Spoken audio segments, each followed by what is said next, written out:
Bom dia, irmãos. A graça e a paz do Senhor. Alegria poder continuar esse final de semana, que na realidade hoje já é o início, com vocês. E um privilégio, sem dúvida nenhuma, um privilégio muito grande sempre poder voltar aqui para revê-los, mas principalmente para compartilhar da palavra do Senhor. Então gostaria de, nesse momento, convidá-los a abrirem suas Bíblias. E talvez você nem precise abrir um salmo que é o salmo mais conhecido de toda a Bíblia, o Salmo 23. Eu gostaria que vocês abrissem lá a palavra do Senhor, porque nós vamos buscar alimento para o nosso coração e alma nesta manhã, através deste salmo, Salmo 23.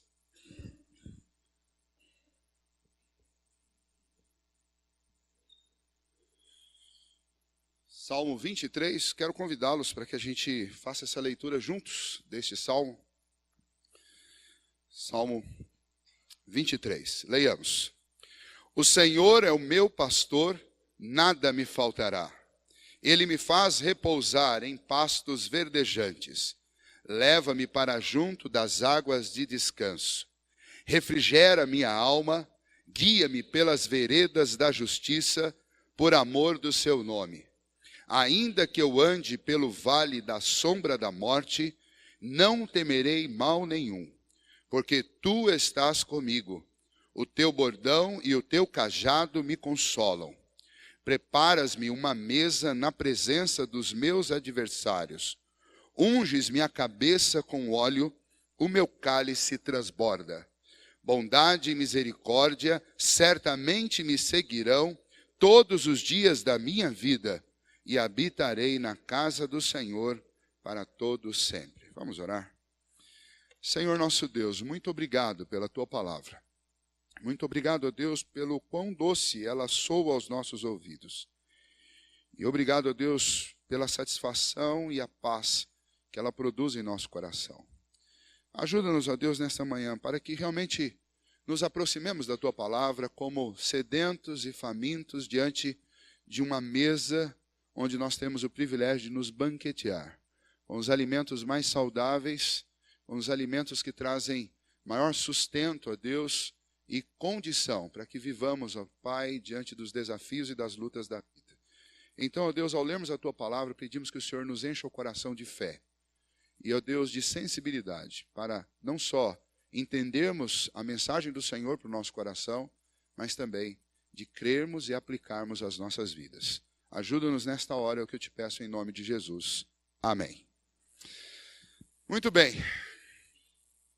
Algum tempo atrás, algumas semanas atrás, eu fiz um vídeo sobre ansiedade e eu disse lá, e é importante que a gente entenda isso, que existe um caminho que nos leva à ansiedade. E o caminho que nos leva à ansiedade, ele passa pelo medo. Antes do medo, o que gera o medo, que é a insegurança ou a incerteza sobre as questões que fazem parte da nossa vida, e a gente sente essa insegurança, essa incerteza, porque em algum lugar na nossa caminhada, especialmente nós cristãos, em algum lugar nós tomamos a direção errada. E quando Paulo fala lá em Filipenses sobre ansiedade, o termo que ele usa lá, inclusive, quando ele fala imperativamente, não andeis ansiosos, o termo que ele usa ali, que foi traduzido por ansiedade, na realidade não é ansiedade, o termo que está ali é não tome a direção errada. Vá para o trono de Deus, leve suas orações, seus clamores diante do trono do Senhor. E quando ele diz não andeis ansiosos, não tome o caminho errado. E a ansiedade nada mais é do que a gente tomar a direção contrária. Enquanto a gente deveria se dirigir ao trono da graça e levar nossas inquietações, nossas dificuldades, nossos desafios diante de Deus, a gente leva para outro lugar, a gente leva para o nosso coração, para a nossa autossuficiência, para os nossos amigos, a gente leva e joga a responsabilidade para o governo, joga a responsabilidade para os nossos pais, joga a responsabilidade para alguém, e como as pessoas são incertas e elas não transmitem a segurança necessária para nos dar paz, logo a gente vai cair no medo e o medo vai encher o nosso coração de ansiedade.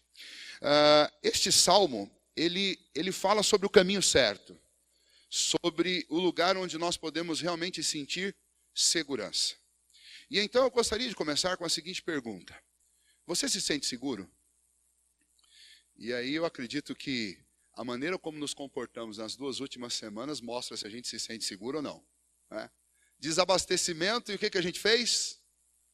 Ficou desesperado, porque não tinha um pouquinho de gasolina para ir para o trabalho, um pouquinho de gasolina, ou o que você tinha no tanque não era suficiente para ir até o final de semana ao seu trabalho. Aí a gente corre para o mercado, porque alguém disse que vai acabar o gás, vai acabar. Bom, gás aqui não compra no mercado, né? Na minha cidade, o gás ainda você compra lá no supermercado. Mas a gente corre para o mercado atrás do gás, porque se acaba a gasolina e precisa de combustível para trazer gás para a cidade, a próxima coisa que acaba foi o gás. E lá em Itapeva, 2 dias depois que acabou a gasolina, acabou também o gás. E aí a esposa liga para você às 4 da tarde e fala: querido, tem gás em casa? E você fala: ah, tem, claro. Imagina, deve ter. E você vai dar uma olhada no bujão e o que acontece? O bujão está vazio. Você vai olhar no segundo e ele está quase vazio. E você fala: não, o terceiro está cheio. O terceiro já está vazio também. E aí você responde: querida, tudo sob controle. Nós vamos dar um jeito, eu vou conseguir o gás, né? E depois do gás, a gente fala: bom, não tem gasolina, não tem gás, supermercado, vai faltar trigo, ovos, carne, e você corre no mercado, já não tem carne, porque a ansiedade do ser humano é tão grande que faz com que todo mundo, morrendo de medo de que as necessidades batam a porta, todo mundo vai lá e tem todos a mesma reação, e todo mundo vai lá e desabastece a cidade inteira, comprando coisas que você levaria 1 mês para consumir, mas o medo de faltar. E a gente que só via isso em filme de norte-americano, passando por catástrofe, de repente a gente vai aqui e faz exatamente a mesma coisa com a maior naturalidade. E então falar sobre o Salmo 23 nesse contexto, eu acredito que é algo que faz muito sentido, porque todos nós fomos provados a respeito de como anda a nossa segurança, a nossa estabilidade, não só emocional, mas espiritual também, e por que não dizer até intelectual. Porque esses dias de desabastecimento, eles testam a nossa racionalidade, eles testam a nossa razoabilidade. E em pouco tempo, faltando alguma coisa, a gente deixa de ser razoável, a gente deixa de ser coerente. E especialmente nós cristãos somos tentados a depositar ou a sentir ansiedade, porque a nossa segurança, de repente, ela não está depositada no lugar certo. Ela está depositada nas nossas seguranças, está depositado na quantidade de dinheiro que eu tenho na conta, na quantidade de alimento que eu tenho dentro da despensa. E esses dias de desabastecimento, eles são uma bênção. Foi bom passar por isso. Lá em casa mesmo eu descobri que eu tinha uma bicicleta, né? E que ela funciona. E aí, para economizar um combustível que normalmente eu gastava em 2, 3 dias e durou uma semana inteira, eu tive que usar a bicicleta, né? Caleb descobriu que existe caminho a pé para a escola. Isso é uma maravilha, isso é uma bênção. O Salmo 23, ele pega a gente nesse contexto aí e chama a gente para um lugar seguro. Então a pergunta é: você está se sentindo inseguro? Ou você está se sentindo seguro agora porque a greve de combustível acabou? E aí você está seguro? Isso não é segurança. A pergunta é: você realmente é uma pessoa que se sente segura? O salmista Davi, ele vai nos conduzir por um caminho de segurança, um caminho realmente seguro. E ele não vai falar apenas sobre uma circunstância da vida, ele vai falar sobre a nossa vida inteira, do começo à eternidade. É o que ele vai falar nesse salmo. Algumas questões sobre o Salmo 23. É o salmo mais conhecido da Bíblia, mas qual que é o versículo que todo mundo conhece do Salmo 23? O Senhor é o meu pastor, e nada me faltará, principalmente, né? E o resto? E o resto, normalmente, a gente sabe meio truncado, né? Se a gente for falar de cor, a gente dá uma tropeçada aqui, dá uma tropeçada. Às vezes inverte a ordem dos versículos no texto.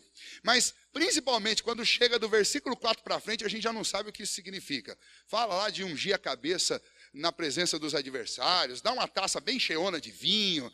E aí a gente gosta da última frase: e habitarei na casa do Senhor por longos dias, ou por todo sempre. Mas existem algumas lacunas que a gente não preenche. E o que a gente sabe do Salmo nem sempre é a expressão exata do que Davi está dizendo. Vamos voltar um pouquinho no tempo para entender quando é, por exemplo, que Davi escreveu isso. Uma das tarefas mais difíceis no livro de Salmos é determinar o contexto dos Salmos. Porque uma vez que são composições, são músicas, poesias, orações, feitas por personagens do Antigo Testamento, a gente nem sempre sabe aonde é que eles escreveram e quando eles escreveram. A maioria dos comentaristas desse texto, eles acreditam que quando Davi escreveu, Davi não era aquele rapazinho como a gente imagina. Inclusive, quando você vê algum desenho, alguma pintura sobre o Salmo 23, aparece um jovenzinho pastor sentado ou deitado numa campina com uma palhinha na boca e as ovelhas tranquilas em volta dele, um riacho bonito por perto. E a gente imagina, bom, Davi quando escreveu isso era um adolescente, era um jovem, um mocinho, pastor de ovelhas. De forma alguma, o conteúdo desse salmo combina com a vida de um jovem, um despretensioso pastor de ovelhas. Esse salmo combina perfeitamente com uma realidade muito diferente do que essa. É um Davi rei velho, que enfrentou muitos problemas, passou pelo vale da sombra da morte, se decepcionou consigo mesmo e principalmente sofreu graves dificuldades numa família desajustada. Ele que vinha de uma família já desajustada, com problemas entre os seus irmãos e problema com os pais, a própria família dele se tornou uma família tão problemática quanto a dele. E acredita, a grande maioria dos comentaristas que citam esse texto, que trabalham com esse texto, eles vão dizer o seguinte, eles vão dizer, Davi escreveu isso daqui no meio da rebelião de Absalão, seu filho, contra ele. Provavelmente exatamente depois da morte de Absalão. Você vai encontrar esse conteúdo, essa história lá em 2 Samuel, do capítulo 13 até o capítulo 19. Você encontra essa história da rebelião de Absalão contra o seu próprio pai. A história, para resumir, ela termina da seguinte maneira. Davi decide ir buscar o seu filho, trazer de volta, corrigi-lo e trazê-lo de volta. Só que para fazer isso, ele arruma um exército que não é o exército com que ele está acostumado a lutar. É um exército diferente, um exército de estrangeiros. E quando esses exércitos, eles alcançam o seu filho, eles não têm misericórdia. E por causa do terror e da violência que eles imprimem, Absalão foge e ele morre. E então, no meio dessa tragédia familiar, tudo que Davi tinha no contexto da sua vida, por mais que ele era um brilhante rei, um grande rei, um rei abençoado por Deus, ele estava vivendo na vida dele as piores tragédias. Ele mesmo foi protagonista da morte de um homem que era um homem leal a ele, por causa de um erro que ele cometeu, de coisas que ele tentou ocultar, de mentiras. Ele foi duramente disciplinado por isso. Depois os seus filhos fizeram publicamente, diante dos olhos de toda a cidade de Jerusalém, o que ele fez escondido. E por fim o seu filho se rebela contra ele, ele tem que amargar a morte do seu filho. Tragédia. E no meio dessa tragédia, então, ele vai compor um salmo que fala como é que ele pode se sentir seguro, sendo um homem já velho e tendo sido o protagonista não só de coisas boas que Deus fez, mas especialmente o protagonista de coisas absolutamente ruins, tristes e frustrantes na sua própria vida. Como é que um homem desse se sente seguro? Como é que um homem desse sente paz? Como é que um homem desse pode ter tranquilidade para governar, para sentar num trono? Como é que ele pode ter segurança para pastorear o seu povo, com tudo aquilo que ele viveu na própria vida, com as coisas que ele fez? E é nesse contexto, então, que ele escreve o Salmo 23 para nós. E você deve saber que os salmos, eles não estão organizados de forma cronológica. Eles são organizados de acordo com o tema central do livro de Salmos. O livro de Salmos apresenta a tensão que existe entre a vida de alguém que teme a Deus, que é chamado de justo, e a vida de alguém que não teme a Deus, que é chamado de ímpio. E o livro de Salmos é construído dessa maneira. E aqui nós estamos dentro de um conteúdo em que não só você tem uma descrição de como é a vida do justo, mas você tem um apontamento, inclusive profético e messiânico, a respeito da vida de Cristo, de como ele seria, do que ele ia passar, das lutas que ele iria enfrentar e da vitória do Senhor Jesus.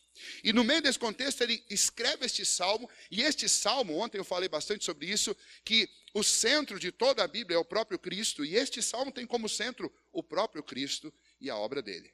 Mas vamos lá então, com essa ideia em mente, que não é um garotinho escrevendo, mas é um homem velho, experiente, que passou por muitos problemas. Com essa ideia em mente, nós vamos olhar para o salmo. O salmo está dividido em duas partes.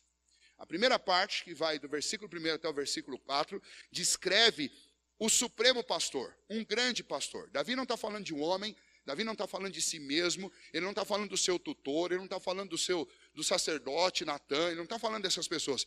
Ele está falando do supremo pastor e da maneira como ele cuida das suas ovelhas. A referência dele não é humana.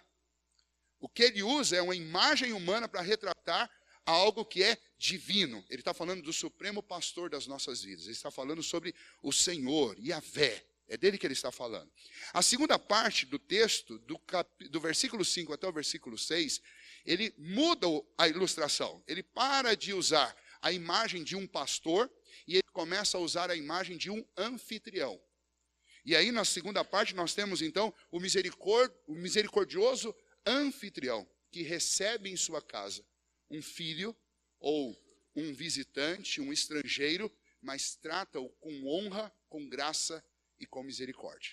Vejamos então essas duas partes aí que nós podemos aprender com este salmo tão especial, para que a gente não fique apenas no Senhor é o meu pastor e nada me faltará. Embora há tanta preciosidade neste versículo que ele já é suficiente para nos dar segurança e paz ao coração. Mas vejamos, a primeira parte então do versículo 1 ao versículo 4, o supremo pastor da nossa vida. Está falando sobre o Senhor, sobre o Deus da aliança, sobre o Cristo, o Filho de Deus, o Messias prometido, o Senhor encarnado, o supremo pastor das nossas vidas.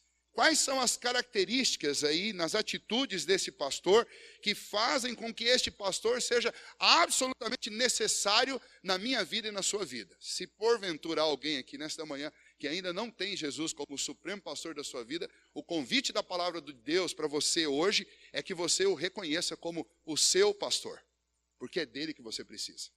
A primeira expressão deste salmo, que está aí no versículo 1, o Senhor é o meu pastor. Não tem um E aí, como normalmente a gente fala, quando a gente fala de cor, a gente diz assim, o Senhor é o meu pastor e nada me faltará. Não tem um E.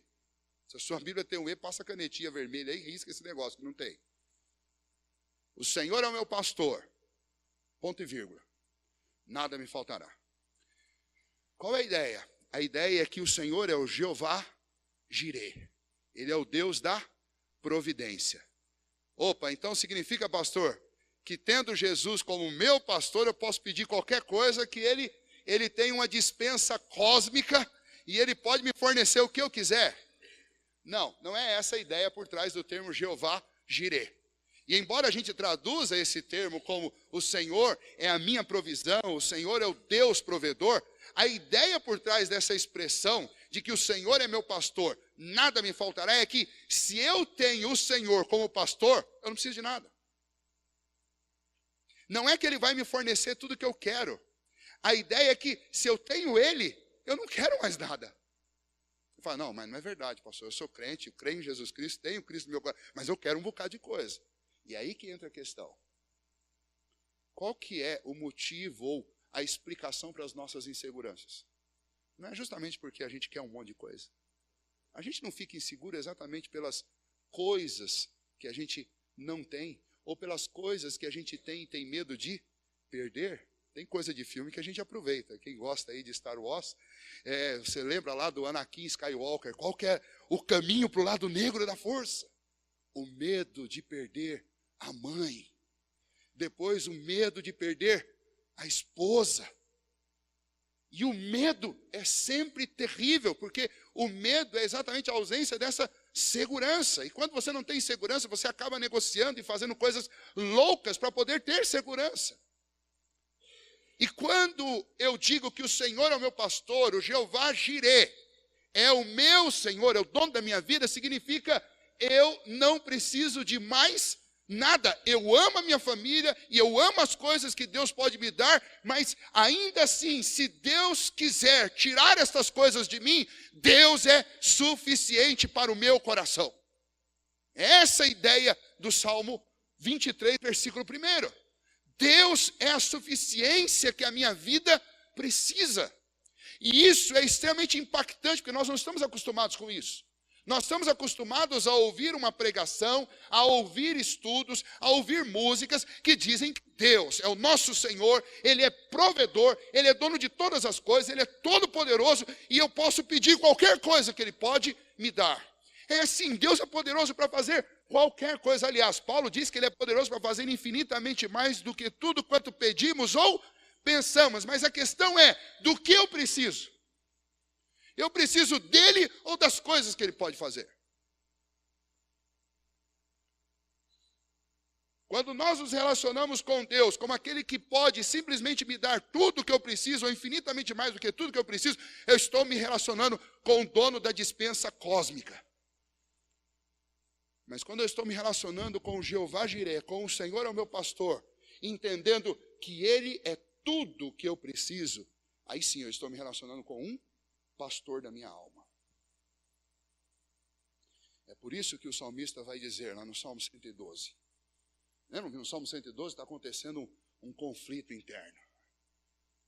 O salmista começa a ver a prosperidade dos ímpios. E ele olha para a vida dele, na minha luta por fazer as coisas corretamente, eu não prospero. E os ímpios, tudo que eles fazem, dá certo e eles prosperam. E ele começa a ficar indignado com isso. E ele vai ficando tão indignado com isso daí, que ele começa a reclamar com Deus. Mas no meio da sua reclamação com Deus, ele é levado à casa de Deus. E quando ele entra na casa de Deus, ele diz que quando eu contemplei os atos do Senhor, os meus olhos se abriram. E eu percebi que o que está acontecendo com eles, na realidade, é algo perigoso e escorregadio. Porque Deus os faz caminhar num caminho em que eles são tentados a confiar no que eles têm, ao invés de confiar em Deus. E aí, automaticamente, ele volta para ele e fala assim, mas Senhor, é muito bom ser conduzido pelo Senhor, porque o Senhor me conduz aqui na vida e me recebe na glória. O Senhor me guia nessa terra, não me dando muita coisa que eu quero, me dizendo não muitas vezes, tirando excessos da minha vida, mas o Senhor tem um compromisso, o Senhor tem um rumo para mim. O Senhor me guia na terra e me recebe na glória. E aí ele conclui, por isso eu não tenho nenhum outro bem no céu, senão a ti somente. E nada nessa terra que me dá prazer, senão o próprio Senhor. Percebe a ideia do que é ter o Senhor como meu pastor? É a ideia de entender, Ele é o grande tesouro da minha vida. Tendo Ele no meu coração, não preciso de mais nada. Agora vamos cruzar essa informação com as nossas orações. Como é que nós nos dirigimos a Deus dia após dia? Chegando para Deus dizendo, Senhor, eu preciso disso. Senhor, eu preciso daquilo. Senhor, me ajuda nisso, me ajuda naquilo. E poucas vezes a gente dobra os joelhos para dizer, Senhor, é muito bom ser do Senhor e ter o Senhor. E eu não preciso de mais nada. Está tudo muito bom do jeito que está. Está tudo muito bom com o que o Senhor já me deu. Se o Senhor quiser me dar mais, se o Senhor quiser me dar vitória, o Senhor me dá. Mas realmente, eu não tenho necessidade delas. Porque o Senhor é tudo. E eu acredito que Deus nos faz passar por crises de desabastecimento, não só esses que nós passamos esses dias, mas às vezes até de esgotamento emocional, físico, para que a gente tire os olhos do lugar errado e tome o caminho certo, que é lançar os olhos nele e nos satisfazermos com ele. Enquanto nós não estivermos plenamente satisfeitos com Deus, vocês acham mesmo que alguma outra coisa pode satisfazer o nosso coração? Se o Deus Todo-Poderoso, infinito, transcendente, imanente, se Ele não puder satisfazer meu coração, alguma coisa nessa terra vai fazer isso? Não vai. Sua esposa não vai, seu esposo não vai, seus filhos não vão. Não é assim a nossa luta por felicidade? A gente cresce enquanto é criança, você fala assim, eu vou ser feliz quando eu ficar adulto. Aí você fica adulto, eu vou ser feliz quando eu terminar minha faculdade. Aí você termina. Vou ser feliz quando eu conseguir um bom emprego, estiver ganhando muito dinheiro. Aí você ganha dinheiro e os boletos chegam proporcionalmente ao tanto que você ganha. E às vezes até mais, quando a gente não toma cuidado. Aí você fala, não, eu vou ser feliz quando eu casar. Aí você casa e o número de boletos dobra. Aí você fala, eu vou ser feliz quando eu tiver filhos. Daí vem os filhos e o número de boletos triplica. Eu vou ser feliz quando eu tiver os netos. Daí, além dos boletos, você ainda tem os netos dentro de casa perturbando sua cabeça. E a gente fala, isso é o máximo. Eu não vou educar esses meninos. O pai deles que educa. Meu negócio aqui é brincar com eles e me divertir com eles. Aí alguém diz para você, fala assim, mas felicidade mesmo é no dia que você se aposentar. Como se depois que aposentasse, os boletos não viessem mais. Aí se aposenta, os boletos continuam vindo. E aí a gente descobre que a gente só vai ser feliz mesmo o dia que a gente estiver na glória, porque lá não tem boleto. Mas a gente passa a vida inteira achando que a felicidade está do lado de lá. Quando o próprio Deus, e no caso aqui, Davi, falando da sua experiência, para nós está dizendo assim, olha, eu fui rei. Eu fui rei. Mas não é o fato de ser rei que me fez feliz.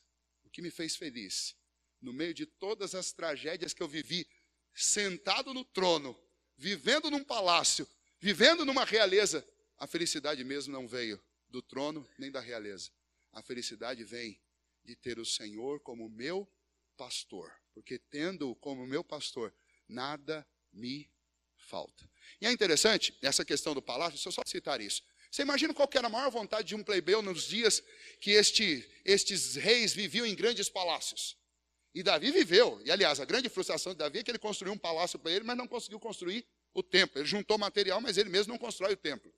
Mas imagine que todo plebeu que vivia lá na Palestina queria morar onde? Não atendia numa colina por aí. Não, queria morar num palácio. E essa neura nossa por palácio, isso é um negócio que continua a existir. A gente casa, começa a trabalhar, começa a construir coisas, a gente sonha em fazer o quê? Comprar um terreno e construir uma casa própria. E se ela puder parecer com um palácio, não tenho dúvida que a gente vai fazer com que ela pareça com um palácio. As nossas crianças crescem sonhando em ir a um lugar onde tem um palácio. Vocês sabem o nome desse lugar? Disney. Por que o símbolo da Disney é um palácio? Porque a gente ama palácio. Porque na nossa mente existe uma ideia fixa de que se eu estiver vivendo dentro de um palácio, eu vou ser feliz. E a gente esqueceu do que aconteceu com a princesa Diana e a gente comemora o casamento da Mega, dizendo, essa menina ganhou na Mega Sena. É o sonho de princesa, é o conto de fadas da vida real. Vai conversar com ela daqui a um mês, você vai ver o conto de fadas da vida real. A vida no palácio não é diferente da vida na periferia. Porque aonde existe o ser humano, existe pecado, existe insegurança, existe medo. E aonde o coração do homem deposita a sua busca por satisfação em qualquer outro lugar que não seja o próprio Deus, seja para alguém que vive dentro de um palácio, ou seja para alguém que vive num barraco, não há diferença, a insatisfação vai ser sempre a mesma. Por isso que eu tenho que ler o Salmo 23 e entender que este salmo está falando sobre a minha segurança, sobre a minha satisfação, sobre a paz no coração. É o salmo da vida de Davi. E ele está dizendo, o Senhor é o meu pastor, nada me falta. Ouçam o conselho do rei. Não é o trono que me deixa satisfeito. Quem me deixa satisfeito é o Senhor. Não por aquilo que Ele me dá, mas por aquilo que Ele é. A gente tem a mania de vir à igreja. Vamos louvar a Deus. Vamos louvar a Deus pelo que Ele fez essa semana. Vamos louvar a Deus pelos livramentos que Ele nos deu. Sim, isso é justo. Mas antes de louvar a Deus por todas essas coisas, eu preciso louvar a Deus pelo que Ele é. Ele é o meu pastor. E sendo o meu pastor, eu não preciso de mais nada. É a ideia de que Ele é a nossa suficiência. Mas vamos ver, além disso, Ele faz. Ele não é um Deus estável, não é um Deus distante, estagnado, ausente, um deísta, como a ideia de muitos por aí. Não, o nosso Deus é um Deus presente, atuante na nossa história. Nós só precisamos dele, mas ele não nos dá apenas a sua presença, ele nos dá as suas ações. E aí o salmista, ele vai mostrar o que Deus faz. Ele diz no versículo 2, ele me faz repousar em pastos verdejantes. Qual que é a ideia? É a ideia que ele me dá as provisões que eu preciso para o meu sustento básico. Ele cuida da minha vida, ele faz com que a minha vida se mantenha. É o que o próprio Senhor Jesus vai falar lá em Mateus capítulo 6, quando ele está fazendo um tratado contra a ansiedade. Ele diz, buscar em primeiro lugar o reino de Deus e o quê? E as demais coisas, ou estas coisas que ele cita lá, que são as coisas básicas da vida, vos serão acrescentadas. Este Deus é suficiente para o meu coração, mas Ele sabe do que eu preciso e além de dar-se a si mesmo, a mim, Ele dá também as coisas básicas que o meu corpo necessita. Ele me leva a pastos verdejantes. E a figura aí, obviamente, a figura do pastor de ovelhas da Palestina é uma figura muito comum. E o uso dessa figura nas Escrituras é mais comum ainda. Se você for fazer uma busca, você pode anotar aí algumas sugestões que eu queria deixar para você ler, mas se você for fazer uma busca, você vai encontrar, a primeira vez que você vai encontrar o termo pastor é na vida de Abel, porque Abel era pastor de ovelhas. Um exemplo de outros que foram pastores de ovelhas. Todos os patriarcas. Você lê a Gênesis, cada um dos patriarcas tinha uma função. A função deles era pastorear ovelhas. Isso era de tal maneira que quando, por exemplo, José vai ao Egito e depois, quando ele já é vice-rei, leva a sua família chega lá e imediatamente eles ganham uma função no Egito. Porque os egípcios consideravam cuidar de rebanhos uma função de terceira, quinta, quarta classe. Ninguém queria. Eles queriam ser agricultores, construtores, engenheiros, qualquer coisa. Mas eles não queriam ser pastores de gado, porque isso era considerado para eles uma função impura. Quando José leva a sua família, e José, extremamente inteligente e sábio, chega lá, propõe para Faraó: o meu pai e os meus irmãos, eles podem cuidar dos rebanhos reais. E imediatamente Faraó fala: está feito, eles cuidam dos rebanhos. E então, todos os patriarcas, incluindo o próprio Jacó e seus filhos, eles são pastores de ovelhas, são pastores de rebanhos. Mas e aplicado a Deus? Aliás, antes disso, próprio Moisés, quando passou 40 anos no deserto, ele foi trabalhar na casa ou nas terras de seu sogro, fazendo o quê? Pastoreando rebanhos. Então essa imagem é uma imagem que na cabeça do israelita ela estava muito presente. Davi, o próprio rei que está escrevendo isso daqui, o que ele fez durante a sua adolescência? Ele era pastor de rebanhos, pastor de ovelhas e de outros animais. Vejam, aplicado a Deus, se você ler lá em Gênesis, capítulo 48, 15, Deus é chamado de pastor do seu povo, do seu rebanho, dos hebreus. Se você ler também no capítulo 49, versículo 24, Deus é chamado de pastor. Pulando lá no livro de Salmos, não só o Salmo 23, mas Salmo 28, Salmo 80, Salmo 95, Salmo 110, chama o Senhor de pastor. Se você quiser fazer uma pesquisa sobre Jesus, você vai encontrar o Messias sendo prometido lá no profeta Ezequiel, no capítulo 34, 16 e 23, sendo prometido como aquele que vai pastorear o rebanho do Senhor, que vai pastorear o povo de Deus. Miqueias capítulo 5, versículo 4, Zacarias 13, 7, e aí a gente entra pelos evangelhos, daí fica fácil, né? Mateus, desde o capítulo 2, no versículo 6, vai chamar Jesus de pastor, mas principalmente João, escrevendo no final do primeiro século, ele vai fazer referência a Cristo como o nosso pastor. O pastor que dá vida pelas suas ovelhas, citando as próprias palavras de Jesus que se identificava como esse pastor. Então essa imagem de pastor, ela está presente na cabeça do povo de Deus, desde o Antigo Testamento até o Novo. E aí Davi diz: o Senhor é o meu pastor, nada me faltará. Ele me leva a pastos verdejantes. Ou seja, ele tem todo o suprimento de necessidades que eu preciso. Ele é o Deus provedor. Não apenas isso, mas ele me leva também, vejam lá, às águas de descanso. Aí tem uma ideia interessante, porque as águas na Palestina, especialmente nas regiões montanhosas, aonde esses animais eram levados para que passassem o dia, eram águas agitadas, são águas agitadas. E aí era uma dificuldade levar ovelhas para se dessedentarem, por quê? Porque essas ovelhas eram criadas, entre outras coisas, para que fornecessem lã. Aí faz uma conta simples, você pega lã e imagina um animal desse descendo a uma água agitada com o corpo coberto de lã. A lã encharca de água, o peso dobra ou talvez até triplica.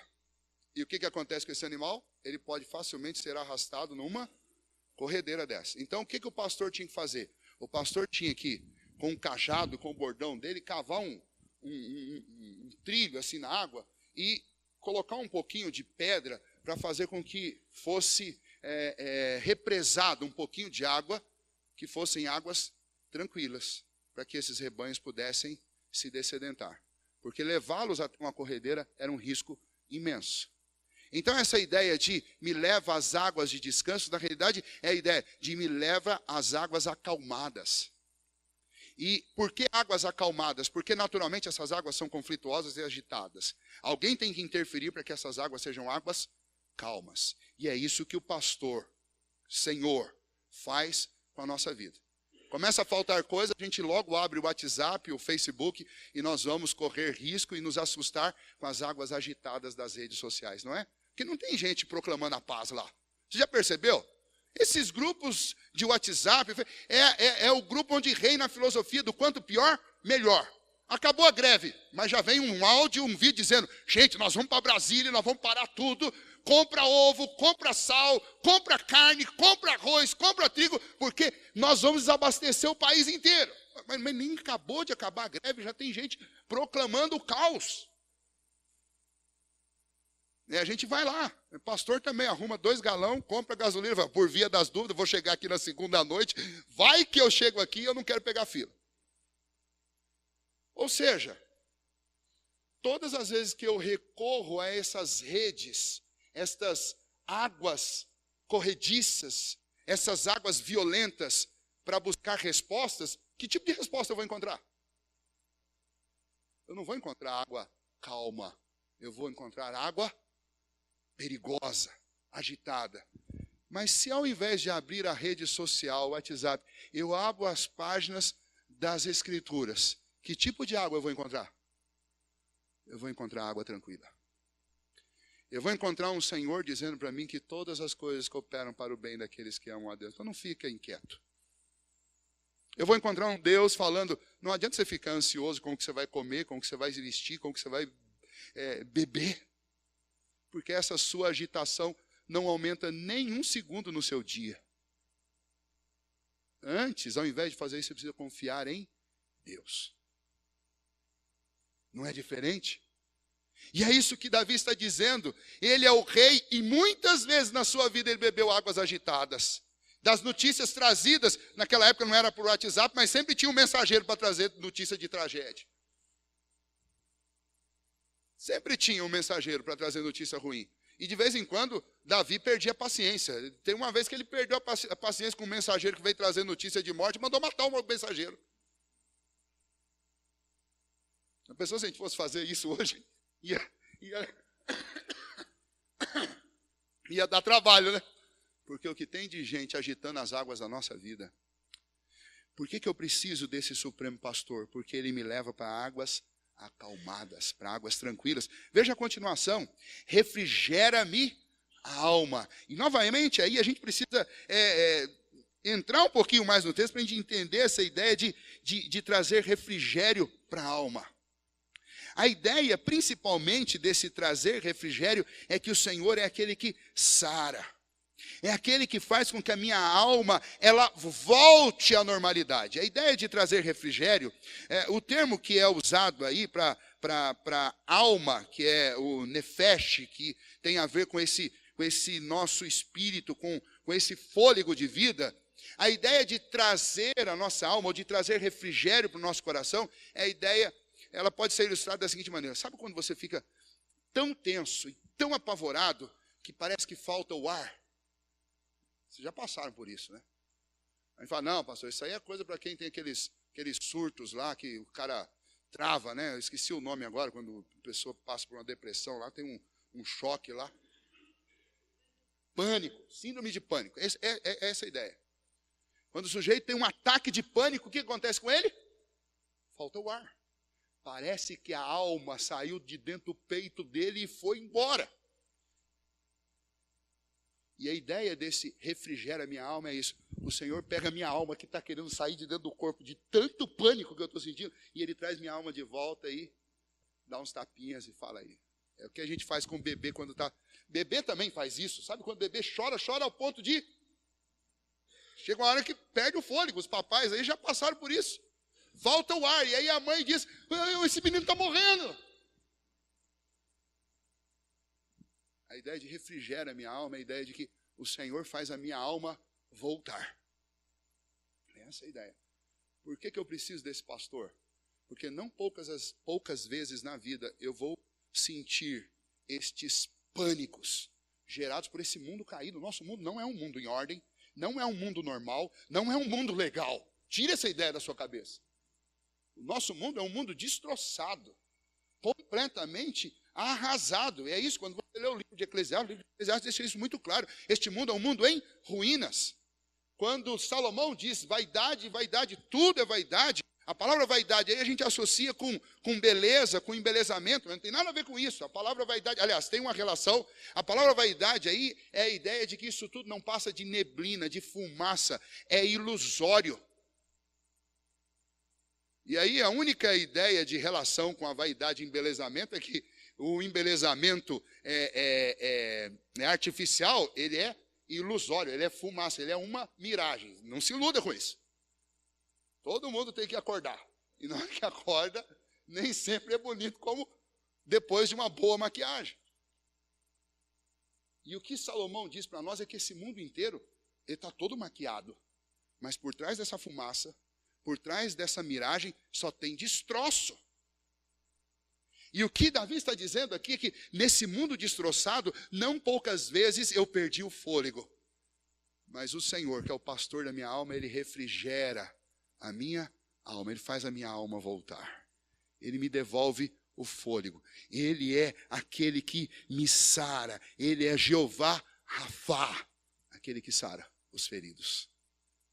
E é isso que ele está dizendo. Por que eu preciso desse pastor? Por que você precisa de Jesus? Porque ele é a nossa suficiência. Porque ele é quem provê tudo que nós precisamos. Porque ele é quem nos cura. Porque é ele quem faz a nossa alma voltar para a normalidade. Ele faz a razoabilidade voltar para a nossa vida. Porque nós vamos sentir medo e nós vamos nos aterrorizar muitas vezes. Mas não só isso, é dito também a respeito deste Senhor, que ele refrigera a minha alma, mas ele guia-me pelas veredas da justiça por amor do seu nome. E aí nós estamos chegando próximos ao ponto principal do texto. Quando todas as vezes que a palavra justiça aparecer na Bíblia, você para tudo que você está fazendo e você presta atenção. Porque logo após o aparecimento da palavra justiça, você está diante do centro do texto. Porque sempre foi, o grande problema da raça humana é a ausência de justiça. E então Davi, de repente, chega assim, este Senhor, ele me conduz, a ideia aí de guia-me, a ideia de me leva gentilmente. Ele me leva gentilmente para onde? Para caminhos justos, caminhos corretos, caminhos certos. Havia um problema muito grave nessas regiões, eu acho que existe até hoje, onde existiam esses grandes rebanhos pastoreados por muitos pastores, que era exatamente um pastor roubar ovelha do outro. Não tinha marca, não tinha jeito de você. Então o pastor, ele tinha que conhecer muito bem as suas ovelhas, conhecer detalhes sobre elas. E ele precisava ser honesto, para não ficar misturando o seu rebanho com outros, e inclusive roubando, usurpando ovelhas dos outros. Mas por outro lado também ele tinha que tomar um cuidado imenso para que outros pastores não se aproximassem demais e roubassem suas ovelhas. Para que estas coisas andassem bem, o pastor tinha que ser alguém justo, que conduzisse as suas ovelhas por caminhos justos. E isso é apenas uma ilustração do que o Senhor faz conosco através de cada uma das páginas das Escrituras. Estas páginas todas são como o bordão e o cajado do Senhor nos conduzindo por aquilo que nós devemos viver, sentir, desejar e fazer, que é um caminho justo. O problema é que, apesar de nós entendermos isso, nós não fazemos. E então a ideia aqui é que o Senhor também é o Jeová Tsedek, que é o Jeová, que é o Senhor da nossa justiça. Ele é a nossa justiça. E aí nós somos levados a um contexto ainda mais profundo. Por quê? É interessante, se você observar, que o que ele está fazendo aqui é descrever pouco a pouco os passos da nossa vida. E ele está dizendo, olha, imagine que você, mesmo tendo o Senhor, que é a sua provisão, o Deus sustentador, o Deus que deve satisfazer o seu coração, ainda assim você desobedeça e ande por caminhos perigosos. Como aquela ovelha lá que se dispersa das outras 99 e vai andar por caminhos tortuosos e perigosos. Ainda que uma ovelha sua, por mais que você cuide para que ela não se misture, para que ninguém roube, ainda assim uma dessas ovelhas, ela sai do seu cuidado, ela foge de você, ela age rebeldemente. E ela se perde. O que você faz? Como você faz? Quem pode salvar essa ovelha que foge do caminho da justiça e se perde? O contexto aqui é exatamente esta sede que nós temos de que coisas justas aconteçam. Não só na vida dos outros, mas na nossa própria vida. Eu vi alguns dias atrás, e depois eu mesmo fiz esse comentário, o problema do Brasil não são as injustiças que se cometem lá em Brasília. O problema do Brasil são as injustiças que nós cometemos aqui. O problema do Brasil não são os políticos, o problema do Brasil são os brasileiros. Porque começa a faltar combustível, o dono do posto, ele já fica pensando no preço da recompra. E ao invés de vender pelo preço justo, ele começa a prospectar que talvez ele vai ter que comprar esse combustível mais caro e sem saber o quanto, ele já pega e sobe. Nós, na nossa ganância e na nossa necessidade de se sobrepor, de furar a fila ou de passar na frente dos outros, nós vamos lá, não, eu tenho que encher o tanque antes dos outros, porque se eu ficar quieto no meu canto, vai um monte de gente antes de mim e enche. A gente nem pensa que talvez esse monte de gente que vai antes da gente precisa mais do que a gente. E daí alguns têm um poder aquisitivo maior e falam assim, não, eu vou comprar e vou comprar logo um monte. E a gente não pensa que talvez a gente esgote um combustível que alguém que está atrás de mim não tem condição de comprar. E ele só pode comprar lá os 20 litros dele, mas não está preocupado com isso. A gente está preocupado que a gente quer ter bastante e a gente tem condição de ter bastante. E aí você esquece dos outros. E o mesmo acontece no supermercado. E o mesmo acontece na revenda de gás. E o que a gente encontra é uma injustiça generalizada, impregnada na vida de todo mundo. Todo mundo é corrupto. Nós não estamos num país onde os políticos são corruptos. Nós estamos num país onde corrupção e injustiça faz parte da nossa tradição, da nossa cultura. Quando um jogador de futebol comete uma falta na pequena área que deveria ser pênalti e o juiz não vê, a gente faz o quê? A gente chora ou dá risada? Não, se for do seu time, você... E aí vai um bandeirinha lá, usando recursos eletrônicos. Não, na realidade, a falta aconteceu do lado de fora. Não foi pênalti. E o juiz volta atrás. E aí o que acontece? A gente fica revoltado. Como assim o juiz voltou atrás? O juiz não pode voltar atrás, o juiz de futebol não pode voltar atrás. Não, mas é o certo. Não, ninguém quer saber o que é o certo. A gente quer saber o seguinte, que por causa disso, o meu time não vai ter um pênalti e nós não vamos ganhar o campeonato. Não é assim que a gente faz? A gente assiste, eu assisti também, e o que eu fiz, eu acredito, foi o que a maioria de vocês fez, quem assistiu. A gente assiste lá Casa de Papel, a gente torce para quem? E aí a gente acha que a injustiça e a corrupção estão lá em Brasília? E aí o que Davi está dizendo, Davi diz assim, eu preciso de justiça. O meu povo precisa de justiça. Todas as ovelhas precisam de justiça, porque nós não temos justiça própria. Não está faltando justiça lá na cúpula. A justiça falta para cada ovelha. E o Senhor é o supremo pastor das nossas vidas, por quê? Porque Ele é todo o depósito que nós precisamos de justiça. Quando eu não encontro justiça na minha própria vida, eu encontro justiça em quem? Eu encontro justiça em Cristo. E aí nós somos levados do Antigo Testamento por Davi, antes que Romanos seja escrito, antes que o Senhor Jesus tenha se encarnado, antes que o sacrifício da cruz tenha sido realizado, antes que os tratados sobre a justificação tenham sido escritos por Agostinho, pelos reformadores, antes de todas as pessoas falarem sobre justificação, Davi está dizendo, Jesus é a nossa justiça. Esse nosso pastor é quem nos conduz por veredas de justiça, porque nós não conhecemos essas veredas, nós não andamos nessas veredas e nós não temos a menor chance de termos essas veredas. O único que pode me conduzir por uma vereda justa é o Senhor. Do que Davi está falando? Davi está falando que ninguém vai ser salvo pelas obras. Davi está dizendo que ninguém pode merecer nada de Deus. Davi está dizendo que a única maneira de um homem ser salvo é se esse homem render a sua vida ao supremo pastor, que é Jesus.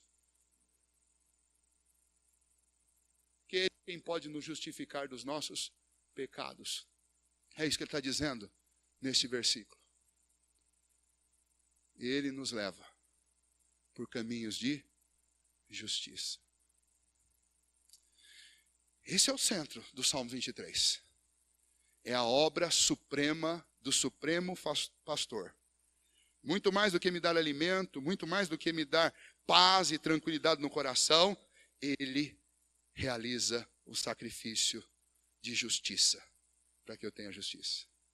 Você pode pular desse versículo aqui, do versículo 3, você pode pular direto para Romanos, capítulo 5, versículo 1. Justificados, pois, mediante a fé, temos paz com Deus. Nós temos acesso ao trono de Deus. E nós nos gloriamos na esperança da glória. Paz, acesso e alegria, resultante da esperança da glória.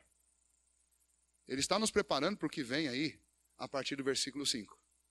Porque o que é contado a partir do versículo 5 é exatamente o que acontece depois da justificação. E nós precisamos entender isso. Mas antes ainda de chegarmos nesse ponto, a vida não termina quando eu tenho a convicção de que Cristo é a minha justiça. Eu creio que o Senhor me justificou. E agora, acabaram todos os problemas? Aí agora Davi está falando assim, olha, mesmo tendo o Senhor como meu Senhor, sabe o que aconteceu comigo? Aconteceu comigo que eu andei pelo vale da sombra da morte. Mas ele vai dizer para os seus leitores, ainda que eu ande pelo vale da sombra da morte, não temerei. Nós começamos com a pergunta, você está seguro? Você se sente seguro? Davi está dizendo, você é um cristão, você foi sustentado por Deus, você foi acalmado por Deus, você foi justificado por Deus, mas você ainda vai passar pelo vale da sombra da morte, porque Deus não nos livra de passar pelos problemas da vida, pelas dificuldades da vida, como Davi estava passando por uma. Ele teve uma rebelião no reino dele contra ele, feita pelo seu próprio filho, e o seu filho morreu. Antes, muito antes disso, ele andou peregrinando escondido em cavernas quando Saul queria matá-lo. E sendo o rei que ele foi, não poucas vezes nações queriam matá-lo. Mas ele diz, ainda que eu ande pelo vale da sombra da morte, não temerei mal nenhum. Por quê? Porque o Supremo Pastor está comigo. O teu bordão e o teu cajado me consolam. E a palavra consolam aí, em algumas traduções, é traduzida por me protegem. E essa é a melhor tradução. Porque essas duas ferramentas não são ferramentas de adular. Essas duas ferramentas são ferramentas de cuidar e de proteger. O bordão era uma vara mais pesada, normalmente com um nó, sabe aqueles nó de madeira na ponta, bem grosso? E o pastor usava isso daí para afugentar lobo, para bater em quem estivesse atacando as suas ovelhas. O bordão é uma arma de ataque. Ou às vezes para disciplinar uma ovelha teimosa, né? Dá uma batidinha lá. E o cajado é uma vara, vocês já sabem disso, mas é uma vara com um gancho na ponta para buscar a ovelha que está querendo sair fora do caminho. Era usado para contar as ovelhas, separá-las em algum momento, para saber quantas tinham ali. Mas essas duas ferramentas não são ferramentas para ficar fazendo carinho. Essas duas ferramentas são ferramentas de defesa, são ferramentas de proteção.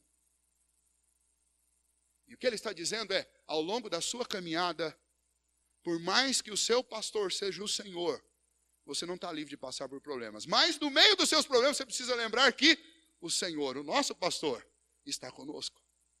E isso é maravilhoso. Existem exemplos maravilhosos disso na Bíblia. O que eu mais gosto, sempre gosto de citar, é quando os 3 amigos de Daniel são lançados numa fornalha, porque eles não se dobram diante de Nabucodonosor. Quando eles são já lançados na fornalha, o que acontece? O pastor vai lá com eles.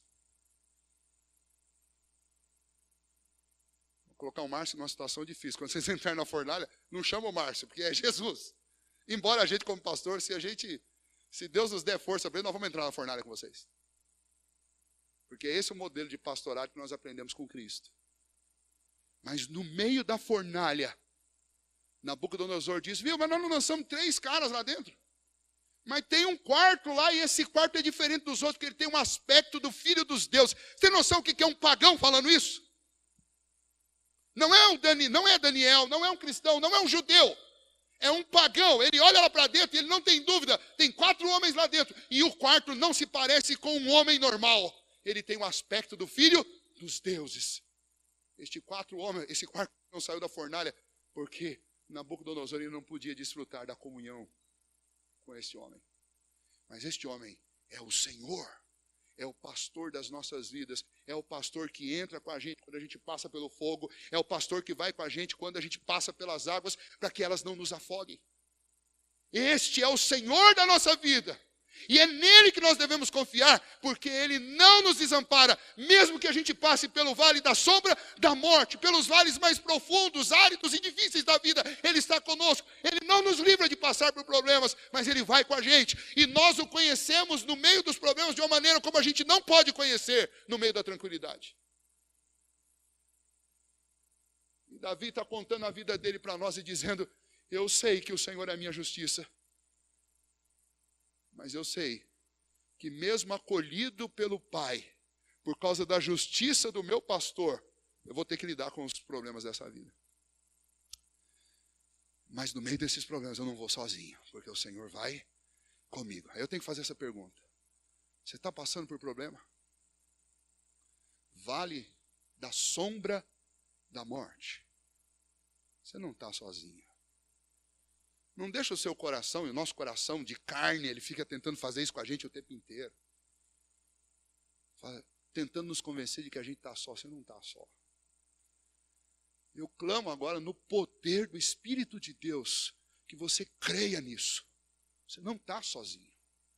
Você pode fechar os seus olhos, você pode orar, você pode confiar, o Senhor está com você. E aí nós vamos para a segunda parte. Eu não sei até que... Em relação ao tempo, Márcio, eu sou meio desregulado com esse negócio de tempo. Eu fico empolgado.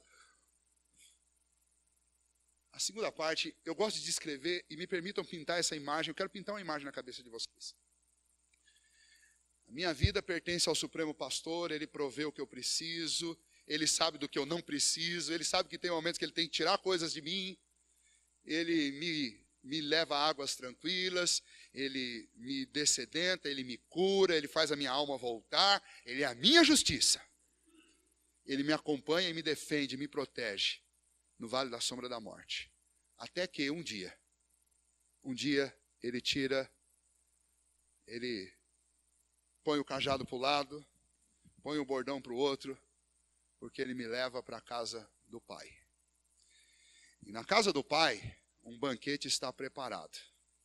E o Pai não faz o banquete na área de trás de casa. O Pai tem uma praça na frente da casa dele. E o Pai monta o banquete para me receber na frente da sua casa. Sabe aquela... É uma birra santa. É uma birra santa. Me importunaram, falaram mal do meu Deus, riram do meu Deus, causaram uma série de danos para a minha vida, não acreditaram no que eu disse. E Deus fala assim: não, agora é minha vez. Aí Deus monta o banquete lá, do lado de fora, na praça. Mas essa família não é a minha família, é a família do meu pastor. Não é a minha família.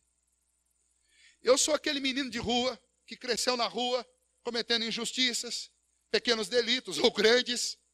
Eu sou aquele que todos passavam de carro e davam risada dele, porque não tem pai, não tem mãe, está sozinho na vida, só faz bobagem. Eu sou essa pessoa. Mas o Pai mandou o filho dele, o meu pastor, vai buscar aquele menino lá na rua. Ah, mas ele tem dívida. Paga a dívida dele. Ah, mas ele tem uma porção de problemas que a gente precisa resolver. Conduz ele por uma escola para corrigir os problemas dele. E depois você traz ele e põe ele na cadeira principal, cadeira de filho. Na sua cadeira, ele vai sentar lá. Põe ele naquela cadeira. Porque nós vamos adotar esse menino na nossa casa. Ele não vai ser mais um estranho. Ele não vai ser mais um órfão. Ele vai fazer parte da nossa família. Esta é a imagem que está sendo descrita por Davi aqui neste salmo. Davi teve uma família desajustada na casa do seu pai e depois teve uma família desajustada na sua própria casa. Mas ele tinha plena convicção que o supremo pastor da vida dele estava levando para uma mesa, para um banquete, na presença de um anfitrião misericordioso, que iria recebê-lo com honra em sua casa. Eu gosto de dizer sempre que o processo de adoção é o processo que ilustra mais perfeitamente o que Deus fez conosco. O que Deus faz conosco é exatamente isso. Pega filhos órfãos que não têm pai, que não têm mãe, e por causa disso, não poucas vezes, mas quase que invariavelmente, se enveredam por um caminho de injustiça. Pegam esses filhos, resgata e traz para dentro da sua casa. Fala, a partir de hoje, você não é um estrangeiro, você não é alguém sozinho. A partir de hoje, você tem família. O que vai acontecer com a nossa vida, que é o que o salmista lá no Salmo 112 diz, tu me guias na vida e me recebes na glória. O que está acontecendo aqui é que Davi está dizendo o seguinte, eu tenho certeza que sendo pastoreado por Jesus, um dia no meio de todos os meus inimigos, Deus vai me fazer sentar na mesa dele. E Deus vai derramar sobre a minha cabeça óleo. E esse ungir com óleo é a ideia de que eu estou recebendo alguém com honras na minha casa. Lembra quando Jesus foi recebido na casa de um rico chamado Simão? Vocês lembram que Simão deixou de cumprir uma regra de etiqueta com visitantes honrados em sua casa? Quando chegava um político, um general, alguém famoso na casa de Simão, Simão ungia, porque é hábito entre os judeus fazer isso. Os convidados de honra são recebidos em casa, eles recebem unguento. É como jogar perfume sobre uma pessoa. Eles recebiam estes óleos para refrigerá-los, para perfumá-los, e era uma demonstração que eles eram recebidos com honra em casa. O Senhor foi comer na casa de Simão, Simão não fez isso com Jesus. Mas lá no meio da refeição entrou uma mulher com um vaso, com um perfume caríssimo. E essa mulher veio e quebrou esse perfume e lançou sobre Cristo. E Jesus repreende Simão, você tinha que ter feito isso comigo, você não fez. Mas ela fez. Um outro texto, quando essa imagem é contada, mostra essa mulher, inclusive, enxugando os pés de Jesus com seus cabelos. E novamente a repreensão para Simão. O que nós encontramos nesse texto é uma ilustração do que está sendo contado aqui. Na casa do Pai, nós somos recebidos com honra. Não porque nós merecemos essa honra, mas porque o Senhor graciosamente nos honra, nos colocando na sua família. É interessante que quando nós vamos falar, ou vamos buscar um pouquinho sobre essa doutrina da adoção no Novo Testamento, tem dois textos que eu acho maravilhosos. Um deles é um texto que está lá em Gálatas, quando o Senhor começa a dizer, inclusive Paulo está falando da parte do Senhor, inclusive com gentios, que se consideravam estranhos a esta aliança, e os judeus faziam questão de mostrar, vocês não fazem parte desse negócio. E o Senhor vai falar para eles, fala assim, não, em Cristo Jesus nós somos todos chamados a participar da família de Deus, porque o Senhor Jesus aproxima os que estão longe, e nós somos recebidos nessa família como filhos. Aí você diz, mas eu não sou filho. Você não é filho, mas Deus coloca dentro de você o Espírito Santo de Deus. E o Espírito Santo, ao seu Espírito, convence que Ele é seu pai, ao ponto de você chamá-lo de paizinho. É o que está lá no texto, Abba, pai. Sabe de onde vem essa ideia? Essa ideia vem da seguinte informação, isso é fato. Quando acontece uma adoção numa família onde não existe filhos biológicos, é muito mais fácil para o filho adotivo se sentir filho.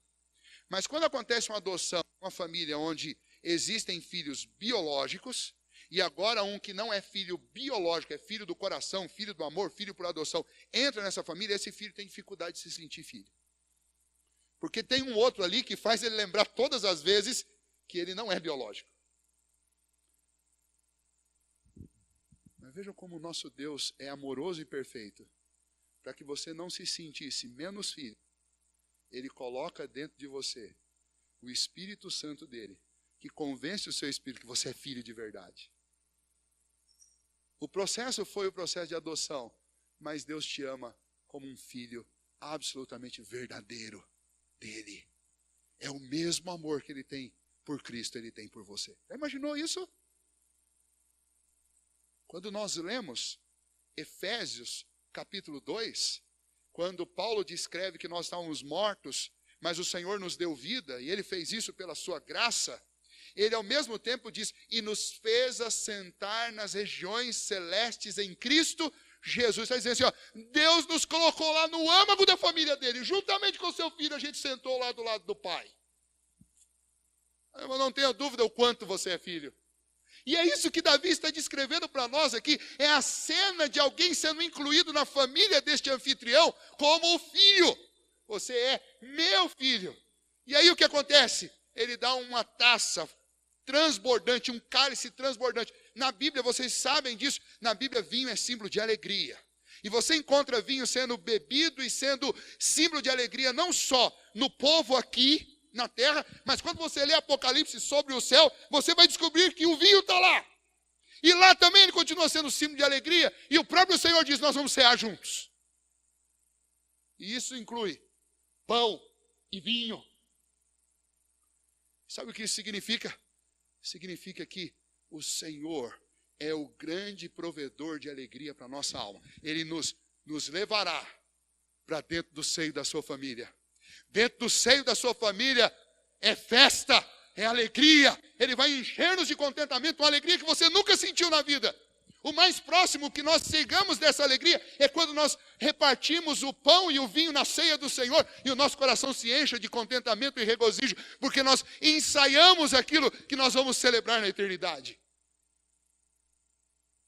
E Davi, antes destas refeições cerimoniais serem ordenadas por Jesus, Davi lá atrás já estava dizendo, nós vamos ser recebidos como um filho, eu sou recebido como um filho, aquele que é pastoreado pelo Senhor é recebido como um filho, recebido como um filho, você recebe uma taça plena de alegria, transbordante de alegria, mas o principal, bondade e misericórdia me seguirão todos os dias até a consumação dos séculos.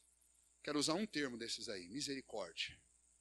O termo misericórdia no Antigo Testamento hebraico é hesed. E ele pode não só ser traduzido como misericórdia, mas ele pode principalmente ser traduzido como amor e como fidelidade. Já imaginou a abrangência dessa palavra? Se você juntar tudo isso daí, é um amor não merecido, fiel, estável, absolutamente inabalável. O que ele está dizendo é que este amor de aliança, este amor fiel, me seguirão por toda a vida, mesmo que eu passe por momentos de fraqueza, esse amor sempre me seguirá. Não está correto ainda.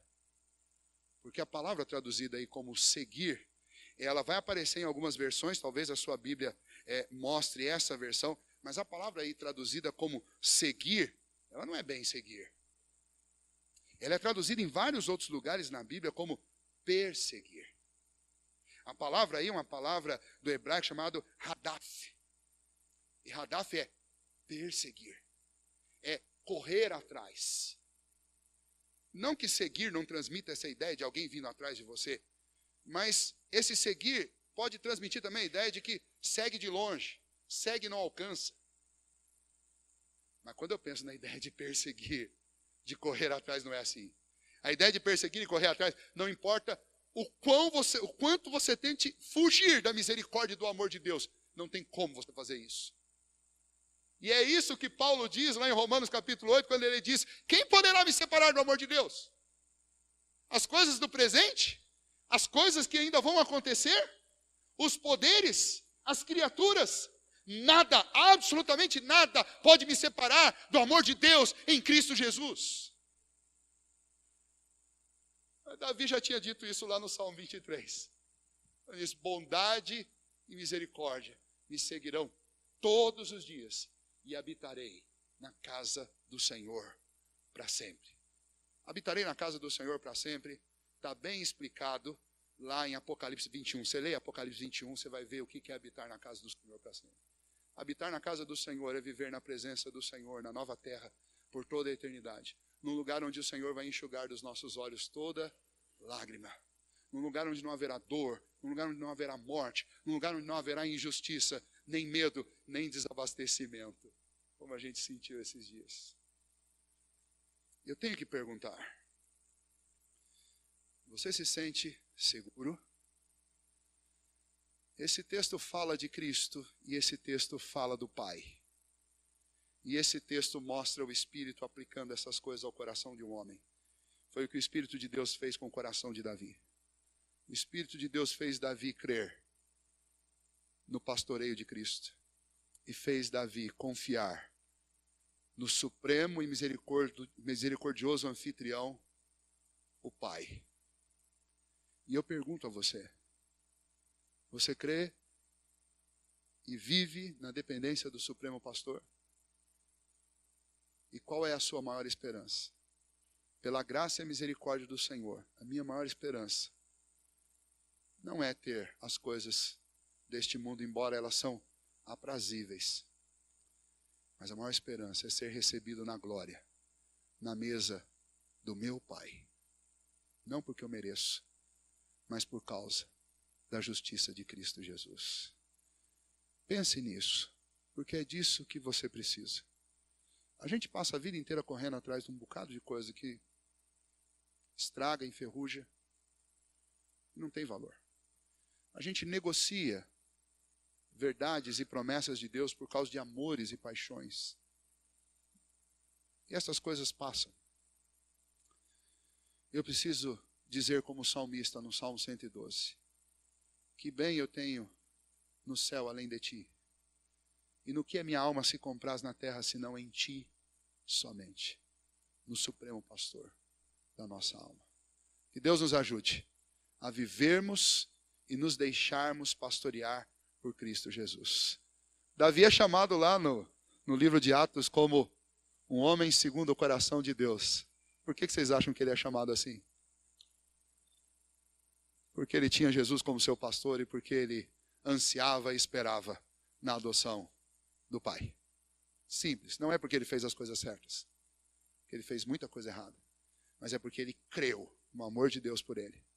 E porque Cristo passou a ser o centro da vida dele.